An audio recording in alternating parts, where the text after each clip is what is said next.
Hari ini kita akan belajar program AutoCAD. Program AutoCAD ini bukan program yang sangat baru dan bukan program yang sangat hit, tapi program yang dari dulu sampai sekarang dipakai terus gitu ya. Nah, AutoCAD itu bukan program yang saya rekomendasikan untuk produksi gambar cakep-cakepan semirip mungkin dengan foto asli, enggak.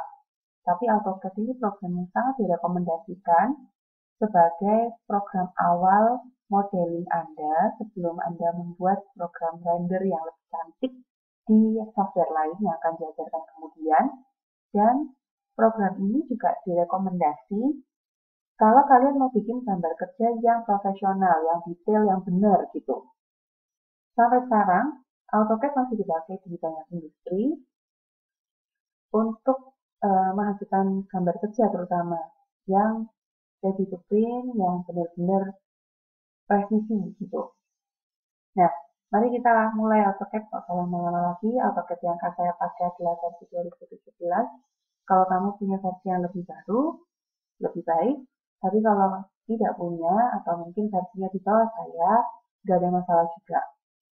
Kalau mungkin ada yang pakai versinya lama sekali, let's say mungkin warisan dari kakak-kakaknya atau papanya mungkin. Nah, AutoCAD 2009 gitu misalnya. Bedanya nanti hanya di sini, di bagian atas ini ya.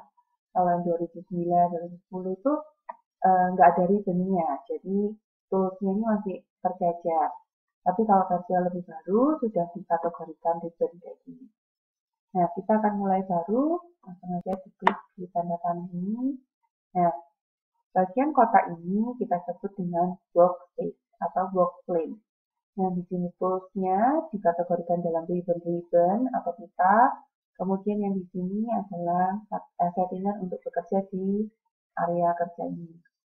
Nah, di atas ini ada tulisannya drafting and annotation. Di pertemuan 1 ini, 2 dan 3, kita akan belajar AutoCAD 2 dimensi, maka kita akan pilih yang drafting dan annotation. Nanti waktu kita belajar yang 3 dimensi, maka kita akan berubah ke model yang ini.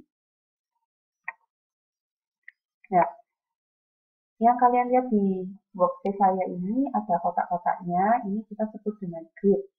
Grid ini bisa dinyalakan, bisa dimatikan. Kalau saya klik di sini, warna putih ini ya, jadi mati, nggak kelihatan kotak-kotaknya. Kalau saya nyalakan, bisa keluar lagi kotak-kotaknya. Nah, terus kotak-kotak ini fungsinya buat apa? Fungsinya adalah untuk untuk menunjukkan bantuan untuk kita, gitu ya. Jadi satu kotak ini bisa disetting ukurannya berapa, supaya nanti waktu kita gambar bisa ada ancer-ancer ukurannya, gitu ya. Nah, yang kamu gambar di program AutoCAD selalu menggunakan ukuran sebenarnya, gitu. Jadi kalau di AutoCAD itu kita pakai ukurannya milimeter.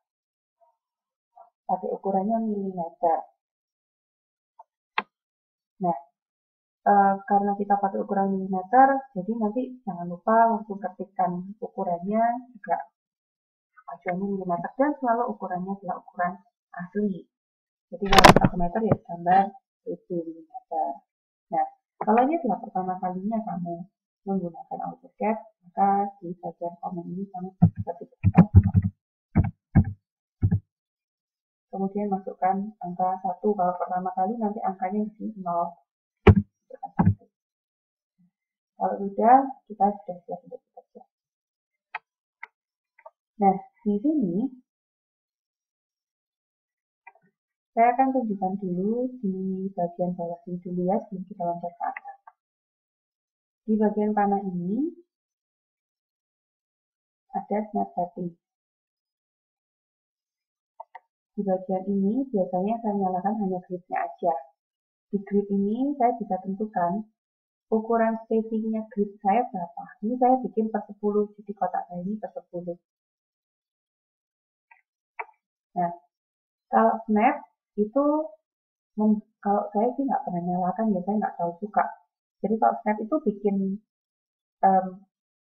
kursor kamu gambarnya nanti akan bergerak dari satu grid ke grid yang lain, jadi tidak terlalu bebas gitu. Kalau saya kurang begitu suka, jadi saya nggak pernah nyalakan.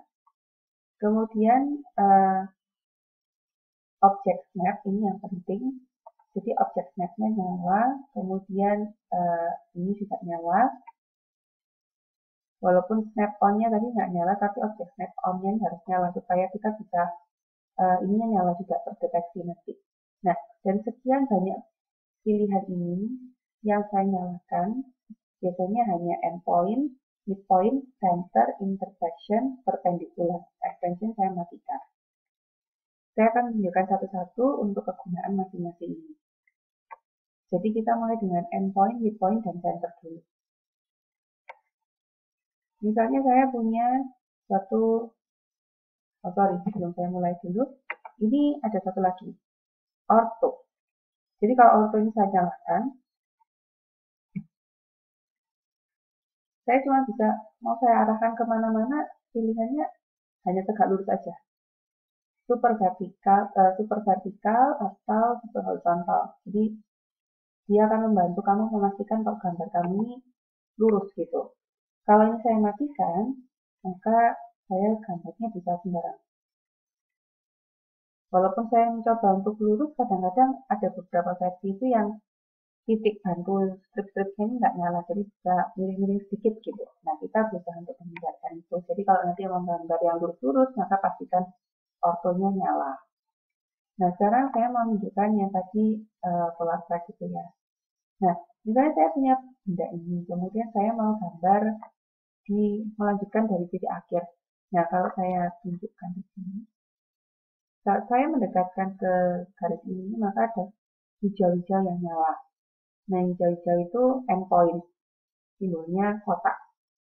Saat endpointnya nyala, nah, otomatis kursor saya ini letaknya persis sudah di akhir dari titik yang tadi saya gambar. Kita bisa lanjutkan. Nah, kalau misalnya saya mau gambar di tengah-tengah dari garis ini, maka saya tegaskan ke area tengah, kemudian nanti akan ada segitiga yang muncul. Nah, di bagian yang segitiga itu, ini nanti otomatis akan agak ketarik gitu ya. Nah, itu otomatis ada pas di tengah. Jadi kalau saya gambar ini pasti pas di tengah. Membagi area yang sini sama yang situ. Kemudian ada center. Kalau center, saya misalnya punya lingkaran. Saya mau gambar pas di tengah-tengah. Nah, ini kalau saya dekatkan, nyalakan lingkaran kecil warna hijau itu. Nah, ini otomatis ini pas di tengah-tengah dari pusat lingkarannya.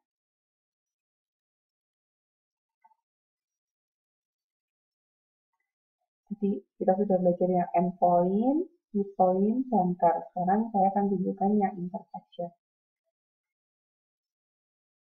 Sama yang perpendicular. Jadi kalau yang perpendicular, misalnya saya menggambar dari titik jauh menuju ke sini. Nah, ada gambar hijau-hijau nyala. Nah, kalau saya paskan di sana, artinya otomatis dia akan tegak lurus garis ini, tegak lurus terhadap garis saya yang horizontal.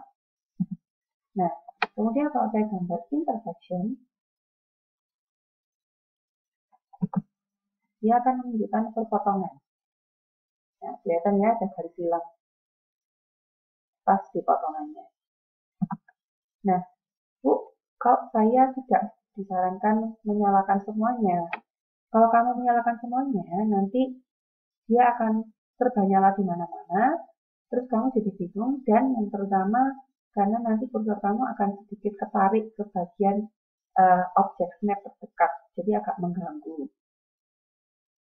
Saya akan jelaskan beberapa aja ya, kalau center ini di tengah-tengah segala bentuk, jadi nanti kalau misalnya bentuknya segi 5, segi 6, itu kan juga ada tengah-tengahnya.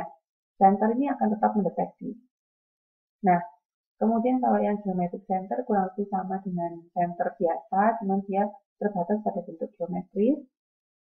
Kemudian yang sering dipakai lagi itu beberapa kali dipakai tangan. Jadi kalau tangan itu dia akan mendeteksi garis ini yang bersentuhan dengan lingkaran, tapi jarang dipakai. Paralel juga jarang dipakai ini untuk mendeteksi garis yang sejajar atau paralel itu tadi ya. Nah, kurang lebih ini dulu untuk bagian yang di bawah sini. Semoga tidak membingungkan gitu ya. Nah, nanti di video yang selanjutnya saya akan menjelaskan untuk yang bagian atas.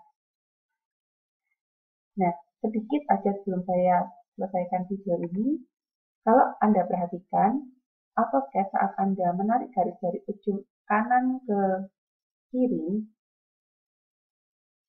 maka warnanya hijau. Tapi kalau dari kiri ke kanan, warnanya biru.